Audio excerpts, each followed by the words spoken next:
Sleep apnea is where your tongue basically is falling back, blocking your airway to where no air is moving. You can see people making the effort to breathe, but their airway's blocked off, so then they probably gasp and snort and cough and make some crazy noises, and then that's their body getting their airway back open again. The biggest and easiest fix probably is your CPAPs or your PAP machines, whether it be a CPAP, a bi-level, or an ASV machine. Them are the easiest fixes. You can also try to do lifestyle changes, you know. It could be a weight issue that's causing your apnea. If that's it, start watching what you eat and try to get an exercise regimen going. That way you can probably lose the weight, you know, if it's a weight issue. Sometimes it's not a weight issue. The other treatments, you can do oral appliances. Some dentists will make an oral appliance where it'll lock your jaw together and pull it forward just a little bit to open up that airway while you're sleeping. That's for mild cases. And surgery, that's also an option. There's different levels of the surgery, the UPP surgery. And they cut out your uvula, take out your tonsils and adenoids if you still have them, and then they trim away a lot of the fatty tissue back there to open up your airway.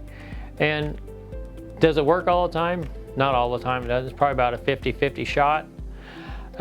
Because of scar tissue growing back, nobody knows what the scar tissue is going to look like when it grows back. So you may have the UPP surgery, you may come into the sleep lab to see if it worked, and you may get put right back on CPAP too. So, I mean, CPAP is definitely, it's going to work for you. Yeah, the old traditional mask, you know, that's what people think that's all we use anymore. Now, the technology is really advanced in the 14 years I've been doing sleep studies. This one here is an old traditional full face mask.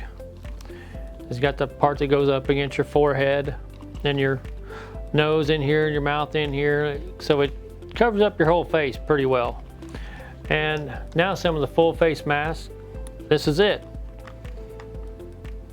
Your nose just sits right in this part right here, to where you can breathe out your nose, or you can breathe out your mouth, either one. And this right here is a different variation of the full face mask. Your nose will just sit right down in there. You can breathe out your nose or your mouth there. And the old traditional nasal masks typically look like this. They have the forehead piece, of course. Then your nose just sits right in here, so you can breathe out your nose. And now the newer nasal mask, they just sit right underneath your nose. I mean, it's really easy to put on and take off. You put on over your glasses, or take your glasses off, then put them on. But I mean, yeah, I mean, it's very simple. I mean, we call these the minimal contact masks versus the older masks like these that just cover everything. 80% of CPAP is finding the correct mask. That's the hardest part for people to do.